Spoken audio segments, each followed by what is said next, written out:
Phone बज रहा है। कुछ नहीं है वो भारती जी, हम लोग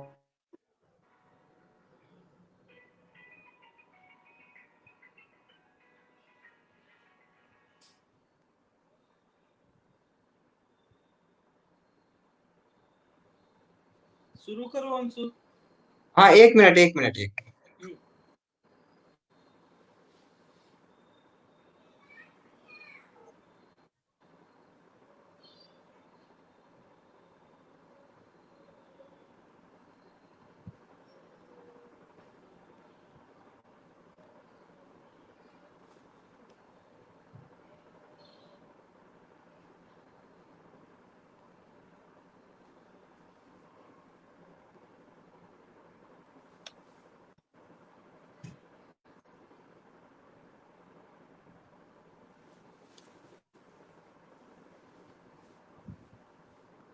आप लोग शेयर कर लीजिए, फिर उसके बाद हम शुरू करते हैं।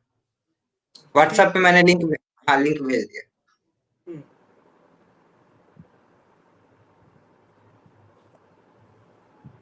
शेयर कर लीजिए, फिर उसके बाद हम शुरू करते हैं।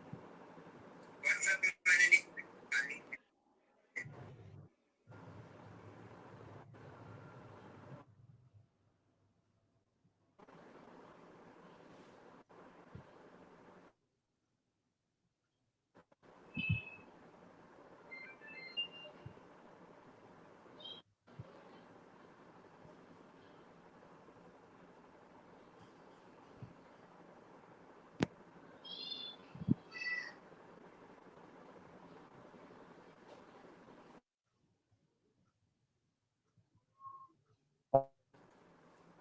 तो चलिए बिस्मिल्लाह किया जाए।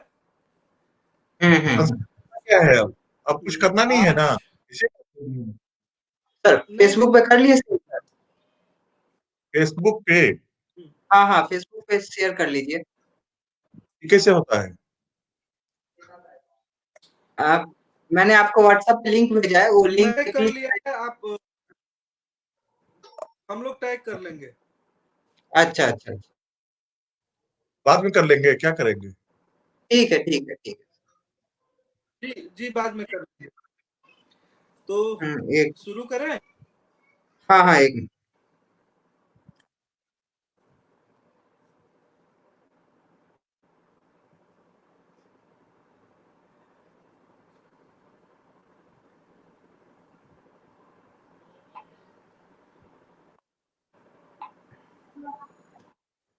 हाँ, करते हैं। शुरू करो। नमस्कार साथियों, मैं अंशु चौधरी चिंतन साहित्यिक एवं सांस्कृतिक संस्था के पेज पर आप सभी का हार्दिक स्वागत करता हूं। आज शेयर कर लीजिए।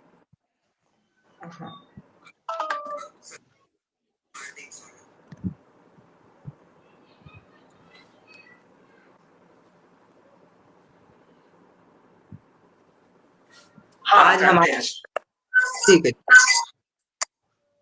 शुरू करो। आवाज आ रही है ना? नमस्कार साथियों, मैं Anshu Chaudhary.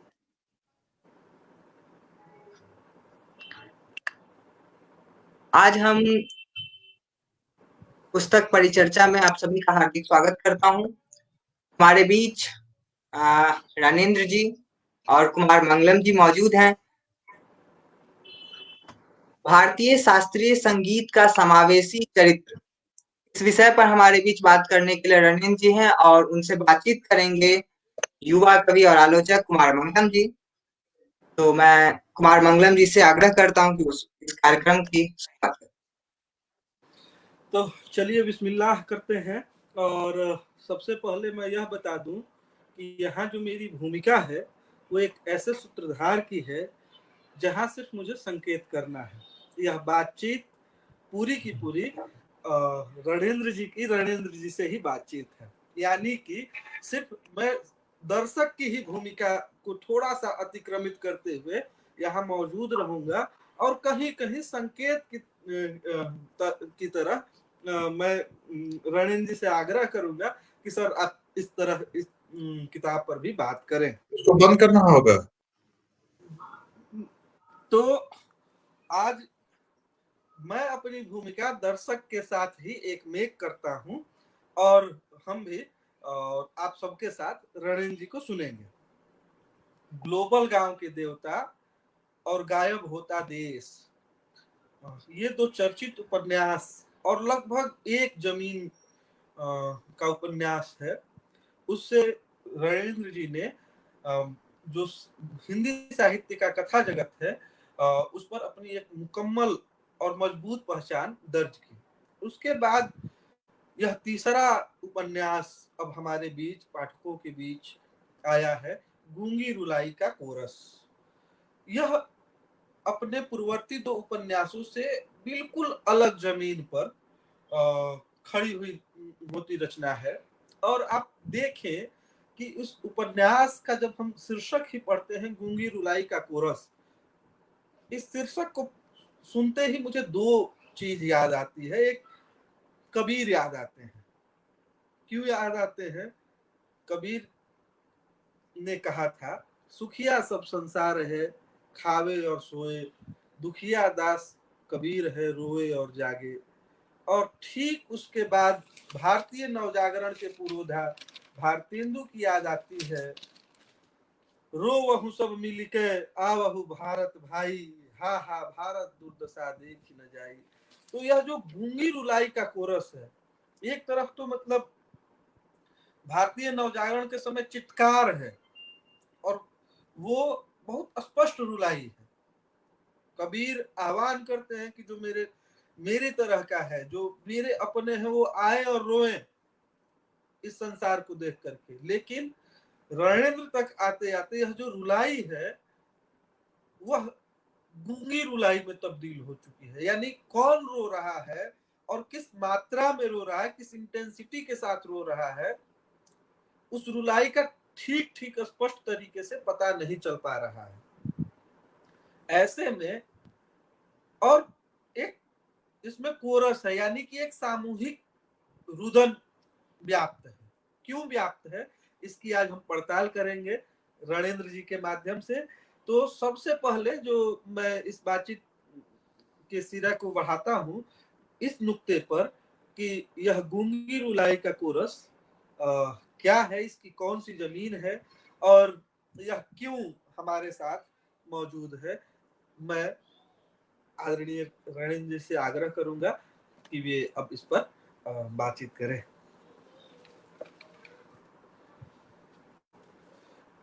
Sir mic on कर लीजिए, माइक आपका ऑफ है। हाँ, जोहार मंगलम जी, अंशु जी और चिंतन के सारे मित्रों को जो जुड़े हुए हैं और जो हमें सुन रहे हैं, सबको मेरा जोहार और नमस्कार है। कुमार मंगलम जी ने जो सवाल को उठाया कि ये रुलाई का कोरस तो है लेकिन गूंगी है ये रुलाई, तो मैं ये शीर्षक के माध्यम से ये स्पष्ट कर दूं। एक तो ये स्पष्ट है कि ये आदिवासी विमर्श या आदिवासी पृष्ठभूमि पर ये रचना नहीं है। ये रचना है कि जो कुछ घट रहा है, मुझे ये लगता है कि संवेदनशील लेखनी को हमेशा सबसे ज्यादा कमजोर या सबसे ज्यादा प्रताड़ित जो समाज का हिस्सा है उसके साथ खड़ा होना चाहिए। उसके साथ उसके दुख में, उसके विषाद में, उसके साथ होना चाहिए। लेखनी की सार्थकता ही यही है। और जितने भी हमारे पूर्वज रचनाकार हुए हैं जिनका उदाहरण, वो उनके उनके जीवन की वो उपलब्धियां यही थी कि वो अपने समय के सबसे कमजोर लोग, सबसे पददलित और सबसे ज्यादा प्रताड़ित लोगों के पक्ष में खड़े होने की उन्होंने कोशिश की, और वही चीजें उनकी रचनाओं में। तो न केवल राजनीतिक नहीं, सांस्कृतिक वर्चस्व जो शक्तियां हैं, जिनकी जड़ें जो है वो बहुत दूर तक जाती हैं, औपनिवेशिक काल तक जाती हैं, तो उनकी एक कोशिश रही है कि प्रथम विश्व युद्ध और द्वितीय विश्व युद्ध के बीच में जो यूरोपीय राष्ट्र खड़े हुए, जहाँ एक भाषा थी और एक नस्ल था और एक धर्म था, उसके आधार पे वहाँ राष्ट्र खड़े हुए, नस्लीय और भाषीय और जातीय पहचान के साथ। और फिर वो उन लोगों ने किस ढंग की भूमिकाएं निभाई द्वितीय विश्व युद्ध के क्रम में, हम सब से सुपरिचित है। लेकिन वो राष्ट्रवाद का एक भाषा और एक धर्म और एक नस्ल और एक जाति वगैरह वगैरह एक एक एक वाला जो है, बहुलता के विपरीत एकलता की ओर जो है वो, कि पूरे बगीचे में एक ही रंग के फूल खिलने चाहिए। तो एक तो वो जो संस्कृति है, जो इतिहास के सारे पौधों की एक फूल है, वो संस्कृति को रिड्यूस करके हम केवल धर्म की में ले आए, धर्म इक्वल टू संस्कृति कर दे। ठीक है कि धर्म संस्कृति का हिस्सा है, उससे हम इनकार नहीं कर सकते हैं, लेकिन एक छोटा सा हिस्सा है। और वो हमारे पूर्वजों की जो जितनी सम्यक कृतियां हैं, जिन्होंने सभ्यता को आगे बढ़ाने में अपनी भूमिकाएं निभाई हैं, सब वो संस्कृति के बड़े आयतन में खड़े, उस परिधि में हैं, वो साथ साथ हाथ जोड़कर खड़े हैं। और जब हम हिंदुस्तानी तहजीब, भारतीय संस्कृति की बात करते हैं, तो कई चीजें उसमें हैं, लेकिन वो जो आज के दिन भी भारत के बाहर भारत की पहचान बनता है, वो भारतीय शास्त्रीय संगीत है। तो मैंने इस नरेशन या इस डिस्कोर्स के खिलाफ, ये जो एक्सक्लूजन वाला जो डिस्कोर्स था कि हमको सबको बाहर करना है, जो इसमें शामिल हमारे एक नस्ल और एक जाति और एक धर्म और एक भाषा की थ्योरी में नहीं आ रहे हैं, उनको इससे बाहर करना है। तो ये जो एक्सक्लूजन की थ्योरी थी, उस थ्योरी के खिलाफ मुझे लग रहा था कि हमारी ही परंपरा में चीजें मौजूद हैं। ऐसे भी वो जितना बड़ा देश हमारा है और इसकी उसकी जो बहुलता है, हर तरह की बहुलता है, वो चाहे खान पान की हो, वेशभूषा की हो, वाणियों की हो, बोलियों की हो, साहित्य की हो, लोकगीतों और लोक कहानियों की हो, और लोक धर्मों की। अलग अलग क्षेत्र में अलग अलग स्थानीय देवी देवताओं के अलग अलग रूप रहे। ये तो ब्रिटिश पीरियड में, औपनिवेशिक काल में जिद थी उनकी कि हम ईसाइयत की तरह ही एक रेखीय कुछ गढ़ने की कोशिश करेंगे। और वो जो विलियम जोन्स ने, और वहाँ जो कलकत्ते में जो कुछ तय हुआ कि नहीं, बड़ व्यवस्था ही खासियत है, उस बड़ व्यवस्था के दायरे में ही हमको जनगणना के क्रम में सब लोग को ले ही आना है। उसमें बहुत सारी चीजें जो हैं, वो बहुलता, बहुत सारी चोटें पहुंची हैं। और कई लोग इस पर लिख चुके हैं। अभी प्रतिमान में अभय कुमार दुबे का बड़ा सुंदर सा लेख उस पर आया है, वो भाषा, परिवार और नस्ल के कृत्रिम जो बनावट है, उस पर बहुत विस्तार से उन्होंने लिखा है। और कई लोगों ने लिखा है इस पे, बहुत ज्यादा है, कि जनगणना ने भी एक टूल्स का काम किया इस बहुलता को खत्म करके एक रूपता, एक यूरोपीय जैसी, एक ईसाई राष्ट्र जैसी एक रूपता देने। तो ये जो गलतियां हैं, उन गलतियों का परिष्कार भी अपनी ही परंपरा में दिखाई पड़ता है। और मैंने वो शास्त्रीय संगीत को इसलिए चुना कि शास्त्रीय संगीत की परंपरा में जितना समावेशीकरण है, अद्भुत वहाँ वो सम्मेलन है, अद्भुत है वहाँ। वहाँ एक बार जब उसकी शरण में कोई जाता है उन राग रागनियों के, तो फिर भूल जाता है कि उसका धर्म क्या है, उसकी इबादत के तरीके क्या हैं। वहाँ वो गायन ही वो पुकार हो जाती है, वो उस परम सत्ता की, नाम उसका कुछ भी हो। हाँ, बड़े गुलाम अली खां हरिओम तत्सत गा रहे होते हैं, तो पंडित जसराज जो है अल्लो मेहरबान गाते हुए और अल्लाह को वो पंचम तक पहुंचा के ओम तक पहुंच जाते हैं, ओम से फिर अल्लाह तक आते हैं। तो ये जो खूबसूरती है। और बिस्मिल्लाह खान साहब कहते हैं कि मेरे सवेरे की सहनाई की पहली तान जो है, वो महादेव को हम सलाम भेजते हैं। तो ये जो चीजें हैं, वो कहीं और नहीं है, वो शास्त्रीय संगीत के शरण में ही है। तो हमने कल्पना की है बड़ो बाबा अलाउद्दीन खान साहब को पढ़ते हुए, उनके कई, कि उनके जैसा ही एक चरित्र बड़ो नानू महताबुद्दीन खान साहब हमारे यहाँ इस घुंघरू लाए के कोरस में है। फिर उनका पूरा परिवार है। उनके बेटे हैं अयूब खान साहब, अयूब खान साहब की बेटी हैं रागश्री देवी, उनकी बेटी है शबनम खान, और महतबुद्दीन खान साहब भी थोड़ा सा वो कुमार गंधर्व के जो पुत्र थे मुकुल, बिल्कुल तो बिल्कुल वो बिल्कुल। जिस ढंग से भटकते थे उस ढंग से मैंने वो इस ढंग के परिवेश परिस्थितियां आई हैं कि महतबुद्दीन खान साहब भी भटकते हैं और अलग अलग इलाकों में जाके दोस्तियां करते हैं। वो जब जाते हैं पूर्वी उत्तर प्रदेश में और कनफटा योगियों से जब भेंट होती है तो वहां सिकंदर शाह जोगी से उनकी दोस्ती होती है और वो फिर वहां खुर्शीद शाह जोगी को वो गंडा उंडा बांध के शिष्य बना के ले आते हैं। भटकने के क्रम में जब अजय नदी के किनारे जयदेव केंद्रली गांव पहुंचते हैं, वो सिवड़ी के पास जो बाउलों का वो एक तीर्थ स्थान है, तो वहां वो रोबिन बाउल से दोस्ती होती है और वहां से मदन बाउल को गंडा बांध के ले आते हैं। तो ये परिवार भी बड़ो बाबा अलाउद्दीन खान साहब के भी 1200 शिष्यों में कितने हिंदू थे कितने मुसलमान थे वो बड़ो बाबा को भी याद नहीं था।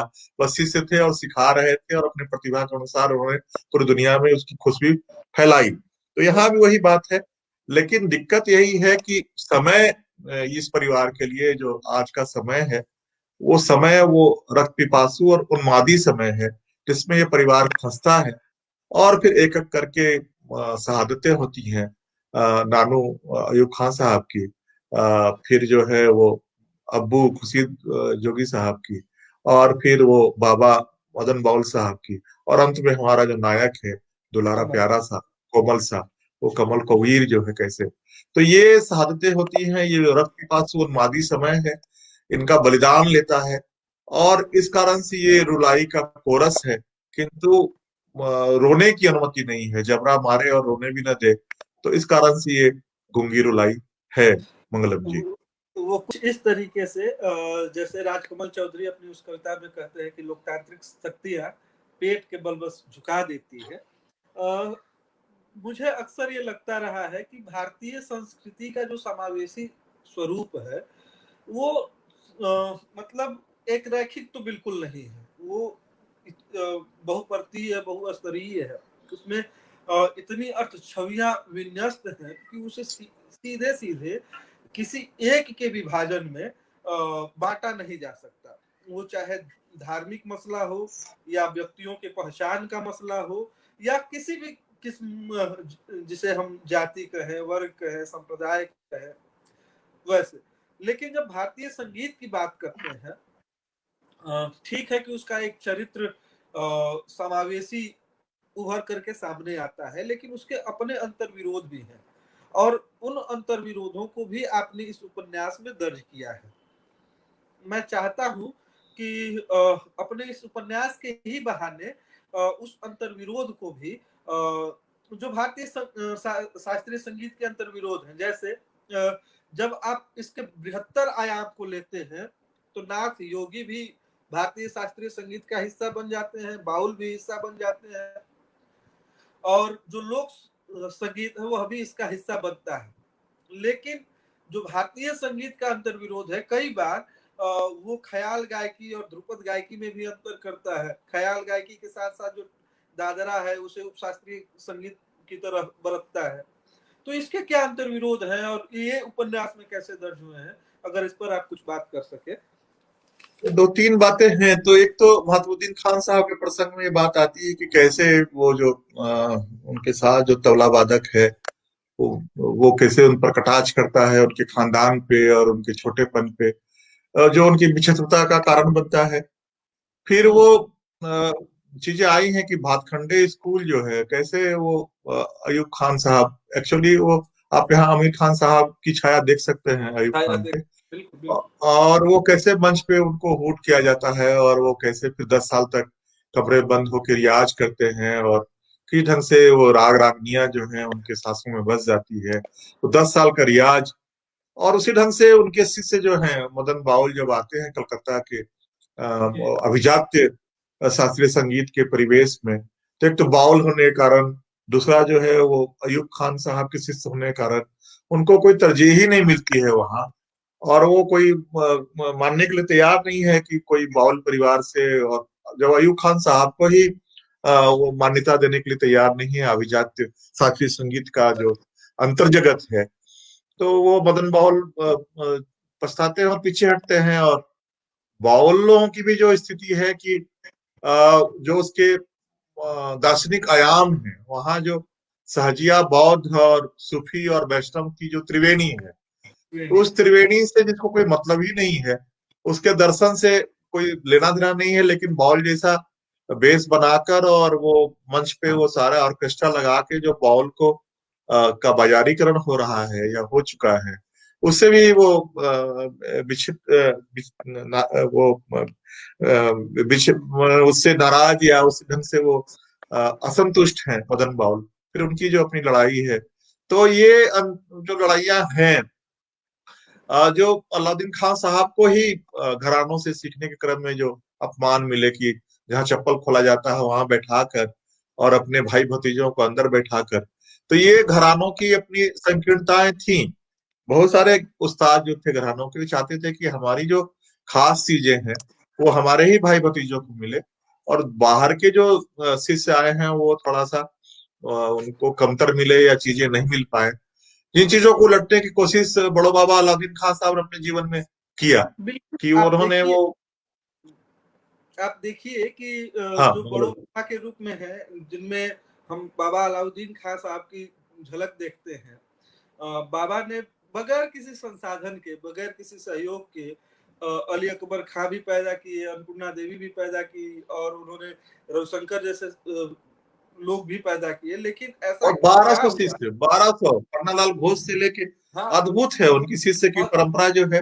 तो जो उनको अपने जीवन में झेलना पड़ा था मंगलम जी, जो अपमान झेलना पड़ा था, उसका प्रतिकार उन्होंने वही किया कि भाई भतीजों की जगह जो भी आएगा खुले मन से और जिसमें प्रतिभाएं होंगी, वो प्रतिभा को मैं, तो वो चीजें बदली हैं। वो सारे संघर्ष इसमें आए हैं। लेकिन उनके और शिष्यों ने वो फिर ये जो नहीं किया ना, उनके शिष्यों ने ये नहीं किया। वो हाँ ठीक है। उससे नहीं निकल पाए, वो अपने परिवार को ही आगे बढ़ाते रहे। घराना उन्होंने एक तरीके से निर्मित करने की कोशिश की, जबकि वो खुद ऐसे जगह से हाँ सीख लेकिन करके आए थे। मेरे सामने जो है वो आधार और अ, संरचना की बात थी, अधिरचना की बात थी। मुझे केवल वहां से आधार लेना था। बहुत जी, ज्यादा उसमें जाने पे हाँ, जो आज का जहां हमको फोकस करना था, जो वो रक्त पिपासु जिस उन्मादी समय की बात कर रहा हूँ, तो वहाँ उसको फोकस में लाने के लिए उस अंतर्द्वंद से थोड़ा सा झलक देके मुझे बाहर आना था।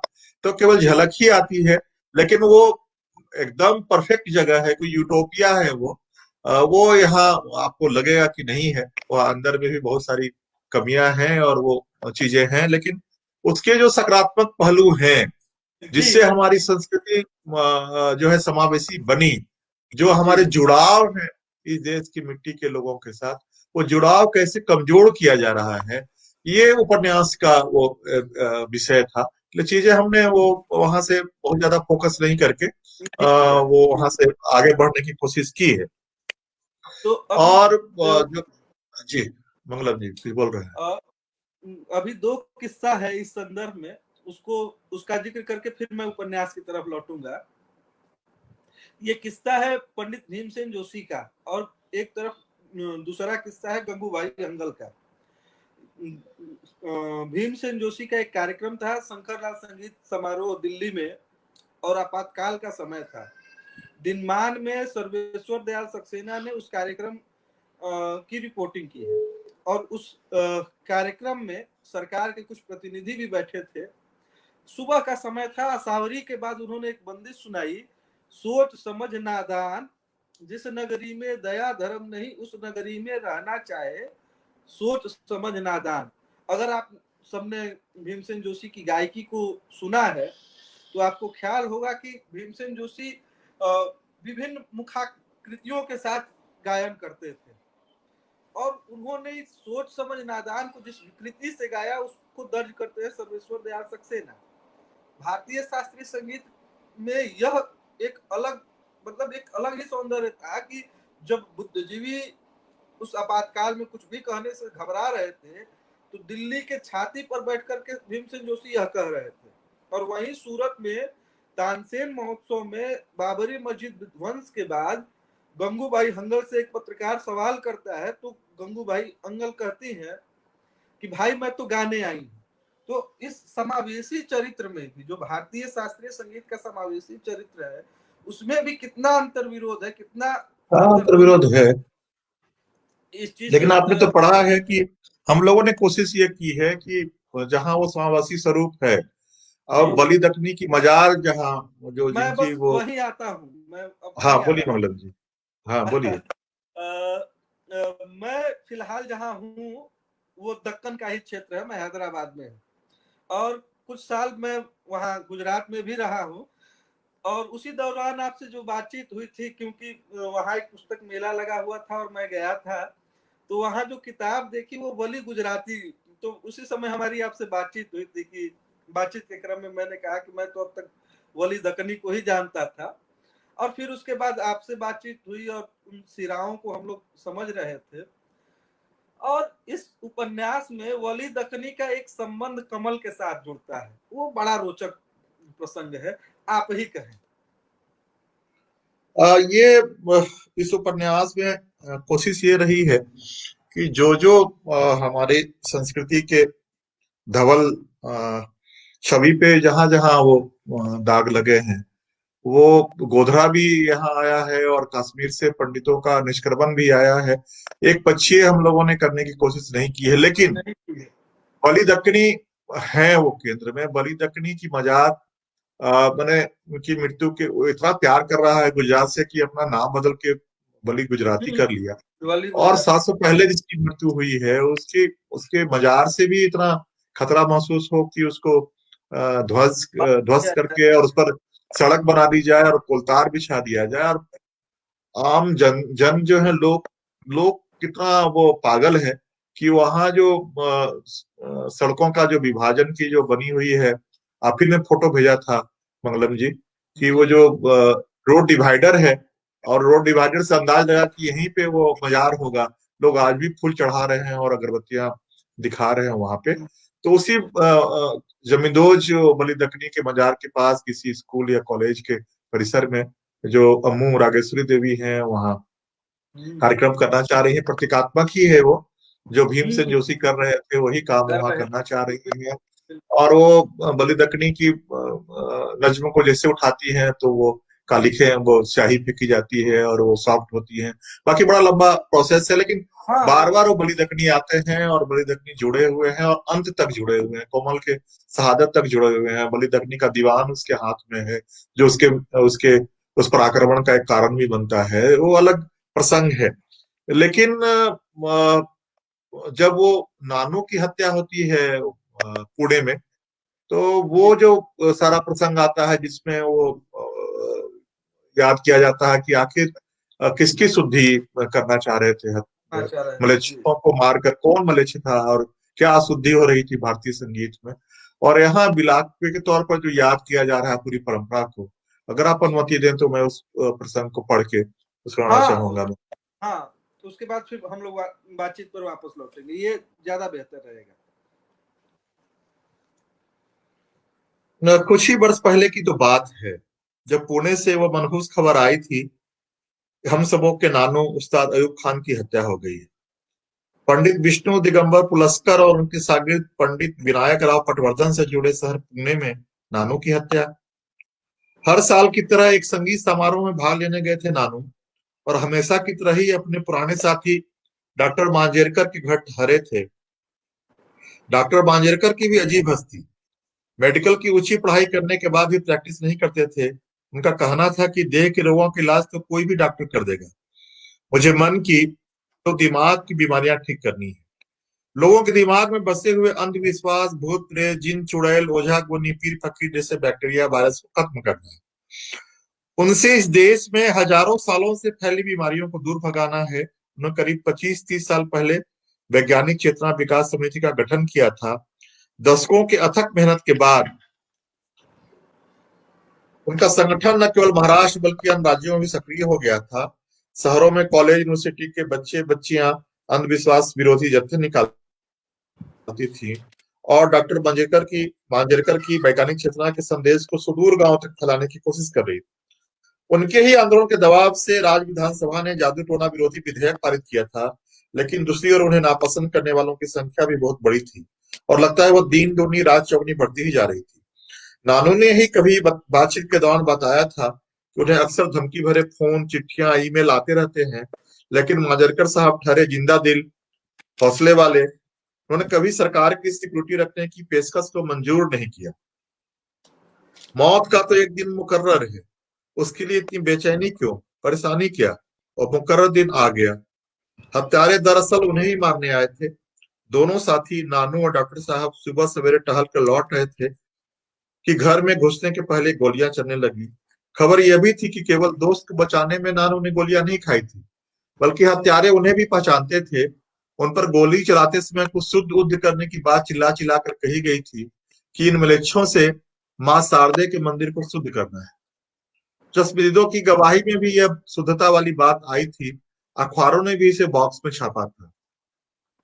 कुछ देर तक तो किसी को ये समझ में नहीं आया कि किस शुद्धि की बात हो रही है। न अम्मू, न अब्बू, न सब्बो भाभी, न कमल को किसे मलेच्छ कहा जा रहा था और किससे सरस्वती माँ के मंदिर को पवित्र करने की बात की जा रही थी। नानू उस्ताद अयूब खान से, जिसने अपनी पूरी जिंदगी हिंदुस्तानी मौसीकी की इबादत में गुजारी थी, जिन्होंने ख्याल गायकी को अलग इत्तेहाद एका का रंग दिया, जो बड़े गुलाम अली खां की तरह जब हरिओम तसद गाते तो लगता बंद पलकों की ओट में स्वयं भगवान विष्णु शेष सैया पर लेटकर आनंदित हो रहे हों, और पंडित जसराज की तरह मेरो अल्लाह मेहरबान गाते तो द्रुत तक पहुंचते पहुंचते कब अल्लाह ओम में तब्दील हो जाते और ओम अल्लाह में कि रसिकों को फर्क करना मुश्किल हो जाता। तो क्या वह गला जो मां सरस्वती और रानी शिव शंकर और अल्लाह मौला को एक ही सांस में याद कर रहा था, वह किसी मलेच्छ का था? आज जब उस संत गायक की आवाज सदा सदा के लिए बंद कर दी गई थी, तो क्या शुद्ध हो गया था? आखिर क्या शुद्ध होना था और कैसे शुद्ध होना था और किनसे शुद्ध होना था? बात अभी तक पूरी खुली नहीं थी। आखिर नानू अम्मू के खानदान को कितना जानते थे गोली मारने वाले या मारने के सुपारी देने वाले? इस खांटी हिंदुस्तानी परिवार में कोई कुछ दिन आकर रहे, फिर कहे कि ये मलेच्छ हैं, विधर्मी हैं, इन्हें कहीं और चले जाना चाहिए। हिंदुस्तानी तहजीब से अलग क्या थी इनकी मुसलमानी? रियाज में डूबा रहना ही इनकी इबादत थी। मौसीकी ही पूजा और मौसीकी ही पांचों वक्त की नमाज थी। हिंदुस्तान में मौसीकी को इबादत मानने का बहुत पुराना रिवाज रहा है।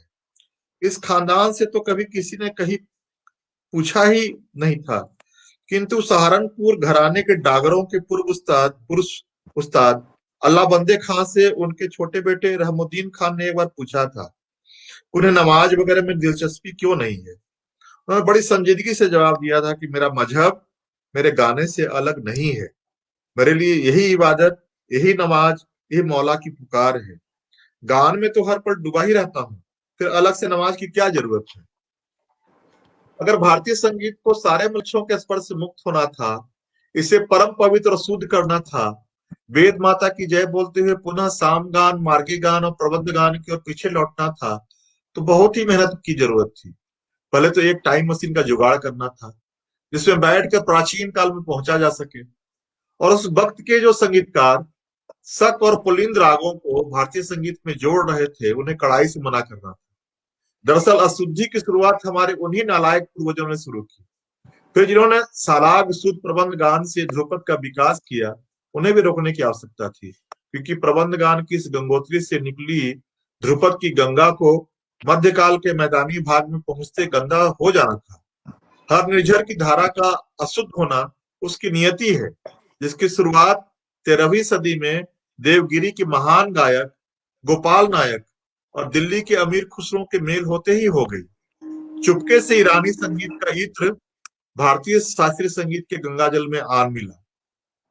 रूहानी खुशबू और पाकीजगी का अद्भुत मेल, जिसे आगे ही बढ़ना था, किंतु शुद्धिकरण के हिसाब से बहुत भारी दंड के भागी थे ये दोनों। फिर बादशाह हुसैन शाह सिरकी और बाबा रामदास, उधर स्वामी हरिदास, राजा मान सिंह तोमर, बादशाह अकबर, बैजू बाबरा, उस्ताद तानसेन सभी दोषी हैं, खासकर उस्ताद तानसेन, जिनकी गोद में पलकर ध्रुपद गान जवान हुआ और जिन्होंने उनको उसके 16 श्रृंगार से उसे सजाया। सबसे ज्यादा सजा के भागी वही थे। फिर उसी मुगल खानदान के बादशाह मोहम्मद शाह रंगीला और उनके दरबार के नियामत खां सदारंग और उनके भतीजे फिरोज खां अदारंग, जिन्होंने ध्रुपद को ख्याल, ख्वाब और कल्पनाओं की ऊंचाई दी, उसे सजाया बंदिशों के बोलों से। इस तरह एक नई गायकी, ख्याल गायकी की बाजाबता शुरुआत हुई। हिंदुस्तानी मौसीकी के मुकुट में एक नया कोहनूर जड़ा गया। फिर क्या जरूरत थी अवध के बादशाह वाजिद अली शाह अख्तर पिया को कि उन्होंने कृष्ण की याद में सैकड़ों ठुमरियां रची, शास्त्रीय गायन में एक नया रंग जोड़ा। फिर उन्होंने गाया, गवाया, कथक में ढाल खुद नाचा, नचवाया। असली शिकायत तो कृष्ण कन्हैया से थी। इस सावले सलों ने, असुदा मैया के लल्ला ने पागल बनाकर छोड़ दिया संतों, कवियों, संगीतकारों को। जायसी, रहीम खान, खाना रस खान, हब्बा खतून, न जाने कौन कौन, एक लंबी सूची पागलों की, जिन्होंने किशन के प्यार में पढ़कर अजर अमर भजन गान कविता रच डाली। अगर ये सभी मलेच्छ थे तो इनकी रचनाएं भी अशुद्ध थीं, और इन सबको समझाना पड़ेगा कि ये सब वापस लीजिए। हम आपके कविता, आपके भजन और आपके गान की जरूरत ही नहीं है। हमें शुद्ध पवित्र साम गान, प्रबंध गान ही चाहिए। उससे आगे की मलेच्छों की रचना, उनका गान, वादन, नाचन कुछ भी नहीं। बहुत मानीखेज चीज आपने अपने उस उपन्यास से उठाया। मुझे इस पूरे पाठ को सुनते हुए इसी उपन्यास का वह हिस्सा, मौसकी मंजिल, जो बाद में इस पूरी घटना का केंद्र बनता है, उसको हथियाने के लिए सुआरियन जागरण सेना और कच्छप रक्षा समिति और तमाम तरह की चीजें, और उसके भीतर से जो ध्वनित होता है वह बाजार, सांप्रदायिकता, सत्ता का चरित्र, और कहीं ना कहीं जब हम बात कर रहे थे वली दक्कनी वाले प्रसंग में मॉब लिंचिंग वाली जो घटना आती है केंद्र में, इन सारे चीजों का केंद्र, चूंकि कथा का एक अपना प्रवाह है और उस कथा की जो अंतर्ध्वनियां है, जो पाठक अपने समय से को संबोधित करते हुए इन चीजों को समझता है, तो आप इस मुद्दों पर भी बात करें कि ये क्या मौसकी मंजिल के षड्यंत्र के पीछे का क्या हिस्सा है, कि मौसकी मंजिल को हथियाने के लिए किस तरीके से संगीत पर बाजार हावी हो रहा है, वो सांप्रदायिकता। ये तो मंगलम जी आपने ठीक समझा है। मौसकी मंजिल कोई एक भवन वहां है नहीं। मौसकी मंजिल एक प्रतीक के तौर पे है। हमारा जो समावेशी जो हमारी संस्कृति है, उस समावेशी संस्कृति को ही उस भवन के तौर पे हमने रखने की कोशिश की है, और उसका इसलिए प्रतिकार में विजय भी प्राप्त होती है। जिस दिन लोग उस पर कब्जा करने आ रहे हैं, तो न केवल संगीतकार बल्कि आवाम जो है आसपास के गांवों से भी आती है, ट्रैक्टरों पर भर कर। वो दृश्य अभी दिख रहा है। ट्रैक्टरों के लद्दत के किसान आते हैं और उसी ढंग से उस मौसकी मंजिल को बचाते हैं। ये कल्पना बहुत साल पहले कर ली गई थी इस उपन्यास में, क्योंकि छपने में ही काफी समय लग गया है। लेकिन कमल कबीर से अगर परिचय नहीं हो हमारे श्रोताओं और दर्शकों को, जो सबसे प्यारा चरित्र है, उसकी प्रेम कहानी का थोड़ा सा अंश नहीं हो, तो फिर उपन्यास क्या और उसकी रोचकता और रसिकता क्या। तो थोड़ा सा इस रस को भी हम लोग देखें, तो फिर हम लोग फिर तथ्यों की ओर आएंगे जी। तो मैं थोड़ा सा कमल कबीर से परिचय कराऊं तो बहुत अच्छा लगेगा। हाँ, वो केंद्रीय चरित्र है हमारा और बड़ा दुलारा चरित्र है।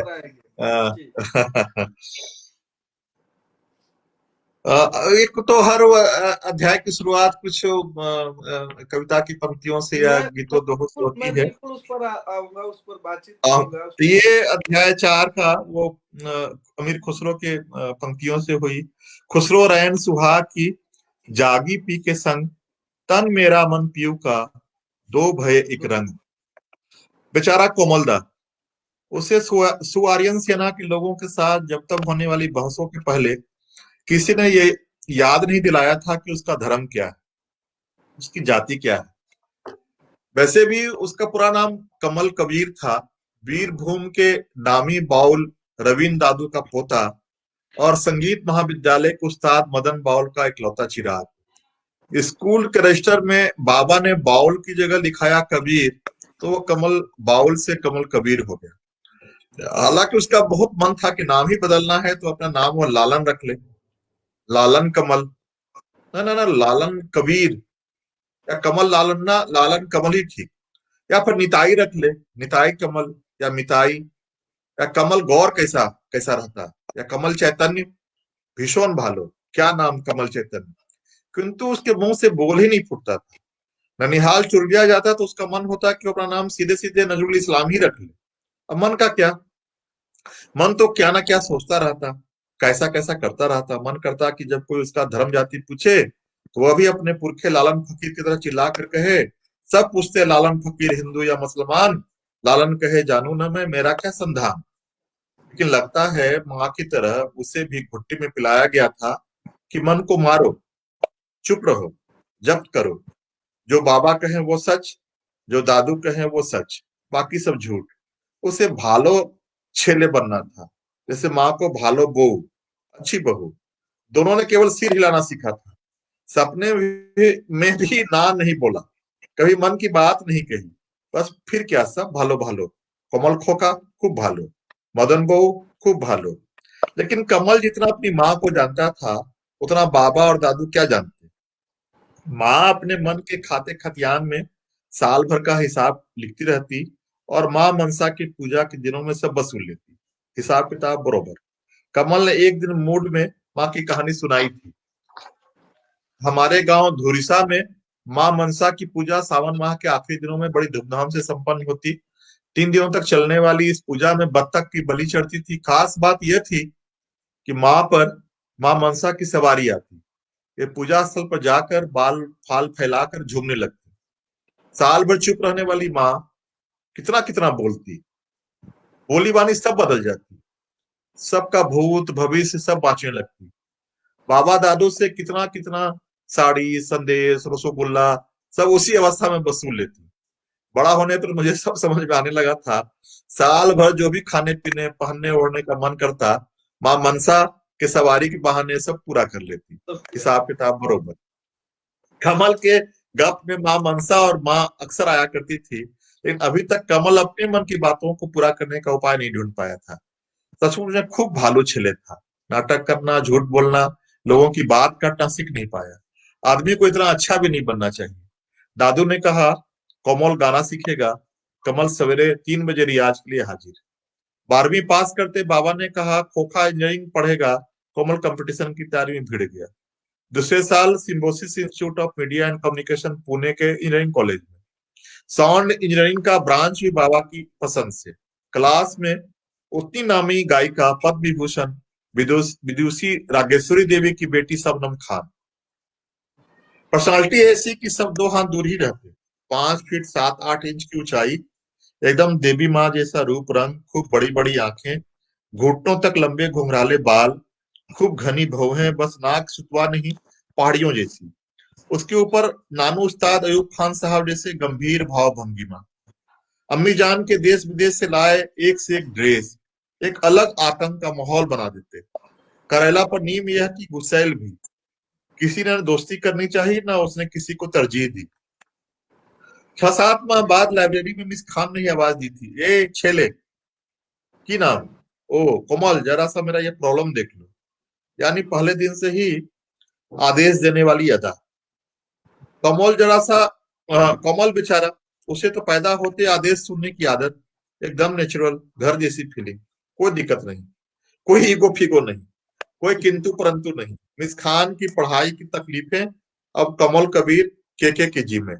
जब सेमेस्टर के सारे पेपर्स के नोट्स के सहारे पार हो गए तो मिस खान साहिबा को थोड़ी थोड़ी गिल्ट गिल्ट सी फीलिंग हुई होगी, तो उन्होंने एक अटपटा सा अजीबो गरीब सा फरमान जारी किया कि के सुनो, अब से हम तुम्हारे फ्रेंड। कमल को थोड़ी देर तक समझ में नहीं आया कि यह नया आदेश क्या है, इस पर किस तरह का रिएक्शन देना है। बात कुछ खुली तो उसने सदा की तरह हामी भर दी। लेकिन दादू बाबा माँ और मिस खान की हर बात पर हामी भरने वाला भालो छेले, भालो कोमल इतना भालो भी नहीं था। कुछ बातें अपनी मन की भी क्या करता था। जैसे दादू से 7-8 साल तक जो पक्का गान सीखा था वो सब ध्रुपद धमार ख्याल सबका कमरा बंद कर रात में रियाज करता। पढ़ाई प्रोजेक्ट पूरा कर कमरे की खिड़की दरवाजे बंद करके सारंगी से शुरू करता। माहौल बनते गायन का रियाज शुरू। काफी, बागेश्वरी, जयजवंती से होता आधी रात के राग मालकौंस बिहाग तक पहुंचता, फिर नियम से सो जाता। कभी जल्दी नींद आती तो सवेरे उठकर ललित, जोगिया, रामकली, गुणकली, भोर के रागों का रियाज।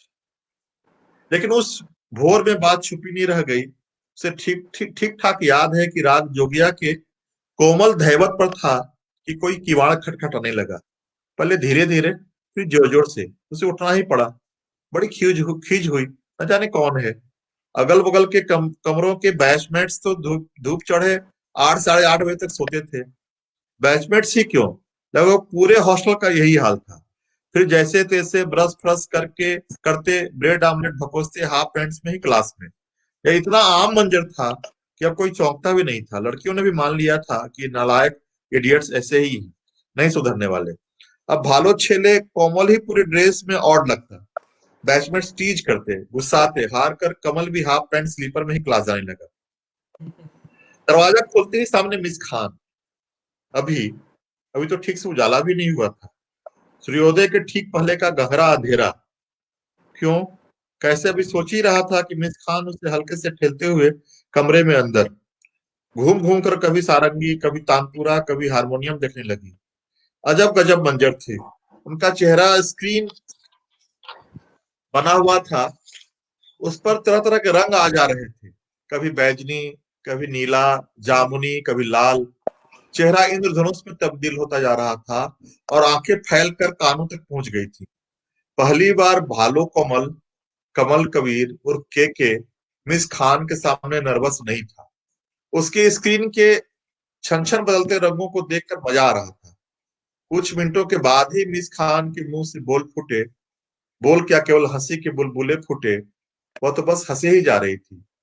धीरे धीरे पूरा कमरा उनकी खिलखिलाहट से भर उठा।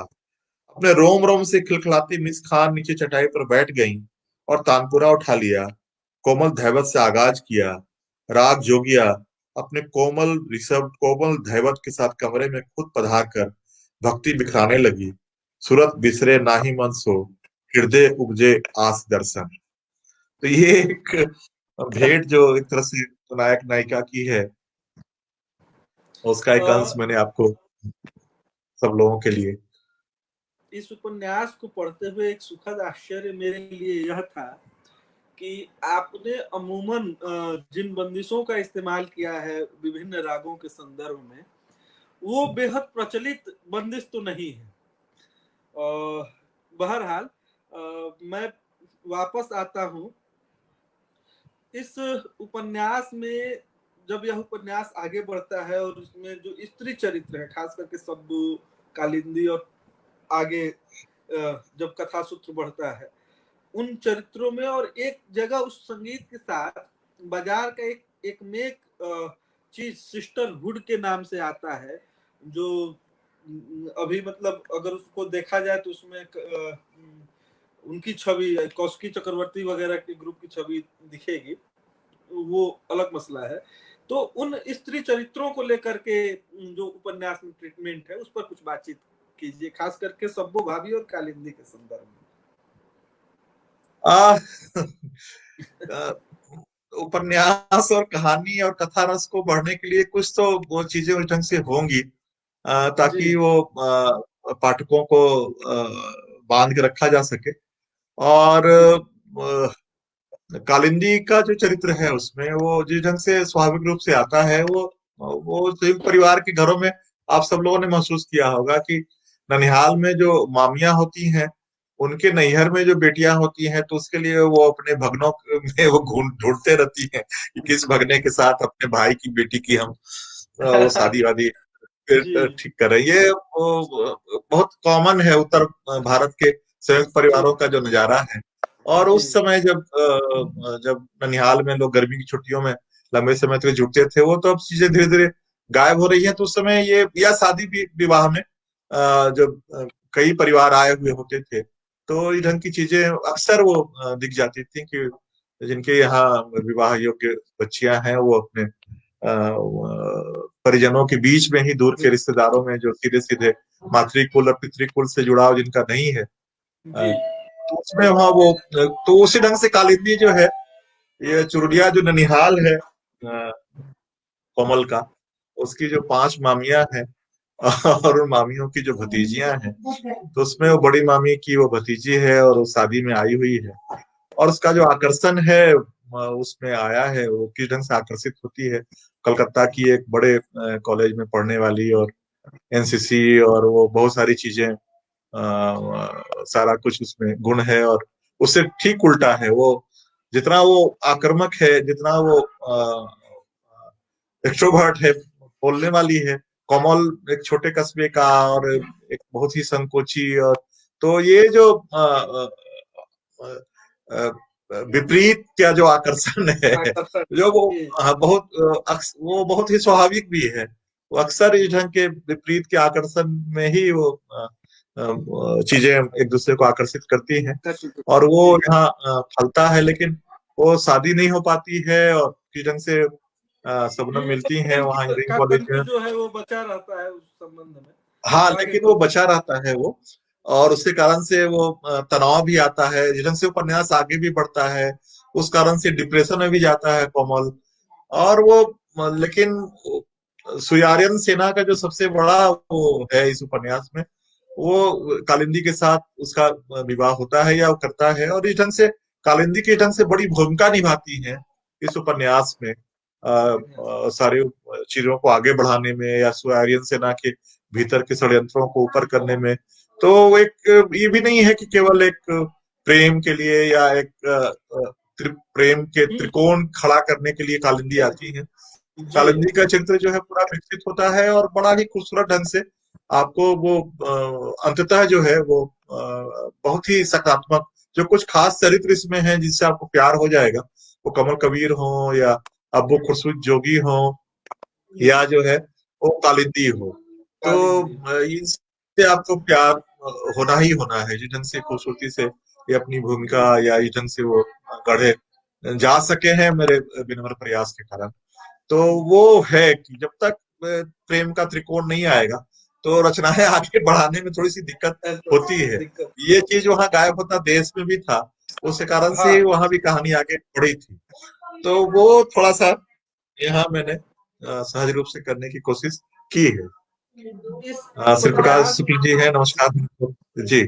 जो है इस उपन्यास में दो चीज है सर, जिस पर मेरा विशेष ध्यान गया, और उसके पीछे कहीं ना कहीं जो आपका एक कवि मन है, चूंकि आप समकालीन हिंदी कविता में खुद आपकी कविताएं मौजूद है, उसकी उपस्थिति को हम सब जानते भी हैं। तो वो ये है कि सभी, जहाँ पे मेरा विशेष ध्यान जा रहा था, मैं बार बार उन कविताओं को उस अध्याय की का शुरुआत तो है ही वो, लेकिन वो कुंजी भी है उसमें। आप देखिए कि लगभग 36 या 38 चैप्टर्स हैं, और उन सबकी शुरुआत कविता से 38, हाँ होती है। उसमें 38, हाँ गोरखनाथ, हाँ 38 है। गोरखनाथ हैं, कबीर हैं, निदा फाजली भी हैं, केदारनाथ हैं, अशोक वाजपेयी हैं, अरुण कमल हैं, औरंगजेब भी लाला है, फकीर हैं, नवारुण औरंगजेब भट्टाचार्य भी हैं, हैं, मंगलम औरंगजेब जी। भी हैं। हाँ औरंगजेब भी हैं उसमें, और वाजिद अली शाह वगैरह की भी साहब, चीजें हैं, मतलब गजल की भी परंपरा के लोग हैं, और कविता के मुख्य धारा के भी लोग हैं। तो एक यह आकर्षण इस उपन्यास में मेरे लिए बना रहा, और दूसरा आकर्षण इस उपन्यास का जो मुझे आकर्षित किया, वो उपन्यास का समर्पण है। हाँ जब मैं उस समर्पण के पन्ने को देख रहा था उसमें, तो वो एक आपकी प्रतिबद्धता को भी स्पष्ट, क्योंकि वह उपन्यास, इस उपन्यास जो कि वो गूंगी रुलाई का कोरस है, वो किनके लिए है, कौन रो रहे हैं, वह समर्पण से भी पता चलता है। तो ठीक कह रहे आपने हैं कब, वो। जी, मैं बोलिए ना मंगलम जी। प्रश्न पे आता हूँ कि आपने हर एक अध्याय की शुरुआत कविता से ही क्यों की? एक तो जो मैंने बात स्पष्ट करने की कोशिश की कि मैं कोई शास्त्रीय संगीत के इतिहास को बताने के लिए इस उपन्यास को नहीं लिख रहा था, जी न किसी खास समय और काल के किसी इतिहास संगीतकार के या मौसीकी के किसी बड़े गायक और गायिका के चरित्र के विकास की ऐतिहासिक कहानी कहने के लिए मैं इस उपन्यास को नहीं लिख रहा था। मेरा इस उपन्यास के लिए आधार खड़ा करना था कि वो जहां सबसे ज्यादा इंक्लूजन है, जहां सबसे ज्यादा अ, संगम है, वो हिंदुस्तानी मौसीकी है, जहां वो धाराएं मिल गई हैं, वो गंगा यमुना जो भी कहा जाए, ईरान की जी की वगैरह वगैरह, जहां आप अंतर नहीं कर सकते, लगा नहीं सकते हैं, जो बार बार वो चीजें इसमें आती हैं। यहाँ तक कि देश की विभाजन के बाद जो अलग अलग राष्ट्र बने हैं धर्म के नाम पे, वहां भी अगर कोई राग गाया जाएगा तो उस राग के सारे स्वर और राग रागनियां वही होंगी जो हिंदुस्तान में वो गाया जाएगा। उसको आप अलगा नहीं सकते हैं। अद्भुत ये हमारी विरासत है, ये अकूत खजाना जो हमारे पूर्वजों ने हमें छोड़ा है। जो समर्पण है, और समर्पण के बाद की जो पंक्ति है नवारुण भट्टाचार्य की, एक्चुअली यही के लिए, इसी के लिए ये उपन्यास लिखा गया है। कोई हिंदुस्तानी संगीत के इतिहास को कहने के लिए उससे हमसे बहुत बेहतर जानकार लोग इस देश में हैं, और उस परंपरा के लोग हैं, उन्होंने भी लिखा है। तो वो मेरे लिए, मैं वहां कुछ भी नहीं हूँ, वहां धूल के समान हूँ। जो गजेंद्र नारायण सिंह जी ने या अन्य लोगों ने, यतीन्द्र मिश्र ने ही जितना काम कर दिया है, तो उनके सामने मैं कुछ नहीं हूँ, कुछ भी मुझे जानकारी नहीं है। मैंने 2-3 साल पढ़ा इन्हीं की चीजों को, और लेकिन उद्देश्य यही था जो समर्पण में है, उद्देश्य वही था जो नारायण भट्टाचार्य कह रहे थे। मैं समर्पण पढ़ देता हूँ। समर्पण जो है गोविंद पानसारे एवं कलबुर्गी, नरेंद्र दाभोलकर, गौरी लंकेश और मॉब लिंचिंग में शहीद सारे बंधुओं की पावन स्मृति को, तो इस पावन स्मृति को ही जिंदा करने के लिए ये उपन्यास की रचना की गई है। इसमें किसी को कोई वहां वो नहीं होनी चाहिए। जी और ये संकल्प उसके पीछे रामानंद भट्टाचार्य की पंक्तियां ही हैं कि मृत्यु उपत्यका उपत्यका नहीं है मेरा देश, यह जल्लादों का उल्लास मंच नहीं है मेरा देश, यह विस्तीर्ण शमशान नहीं है मेरा देश, यह रक्त रंजित कसाई घर नहीं है मेरा देश। मैं छीन लाऊंगा अपने देश को और सीने में छिपा लूंगा। जो सीने में छुपाने की जो कोशिश है, ये जो वही इस उपन्यास का बीजारोपण है। और जब रुलाई की बात करते हैं तो केदारनाथ सिंह की उन पंक्तियों को हम कैसे भूल सकते हैं कि मैं तो बस इस शहर की लाखों लाख चींटियों की मूक रुलाई का हिंदी में अनुवाद करना चाहता हूँ। बात करता तो पूरे देश में जो मारे गए हैं लोग दंगों में, मॉब लिंचिंग में, चाहे किसी पक्ष के लोग हों, किसी धर्म के लोग हों, किसी जी पंथ के लोग हों, जो वो निर्दोष लोग उन दंगों और मॉब लिंचिंग की भेंट चढ़ गए, उनकी मूक रुलाई का मैं भी अपने पूर्वजों के पद चिन्हों पे चलते हुए हिंदी में अनुवाद करना चाह रहा था। तो इस रचना का जन्म हुआ है। और जो पंक्तियां आई हैं 38वां अध्याय के आगे, वो पंक्तियां कोशिश ये कर रही हैं कि उस अध्याय में जो बात कही जा रही है वो चंद पंक्तियों में भी वो खुलकर सामने आए, वो खुशबू सामने की आए। तरह एक खुशबू हो, नीचे अ, पंखुड़ियां हो शब्दों की, वो अध्याय के कंडिकाओं में, और ऊपर खुशबू के तौर पे वो काव्य पंक्तियां हो, चाहे औरंगजेब की हो, अमीर खुसरो की हो, या गोरखनाथ की हो, लेकिन वो सारांश के तौर पे, खुशबू के तौर पे उस अध्याय की हमने सजाने की कोशिश की है। कितनी सफलता मिलती है ये तो पढ़ने के बाद पाठक तय करेंगे, कितना प्रेम उनको इस उपन्यास का मिलता है। बिल्कुल आप सफल हुए हैं। और इसी नुक्ते पर मैं इस उपन्यास के लिए अपनी शुभकामनाएं देता हूं, और एक आभार भारती जी को भी देता हूं। उन्होंने बहुत सुंदर इस उपन्यास का कवर बनाया है।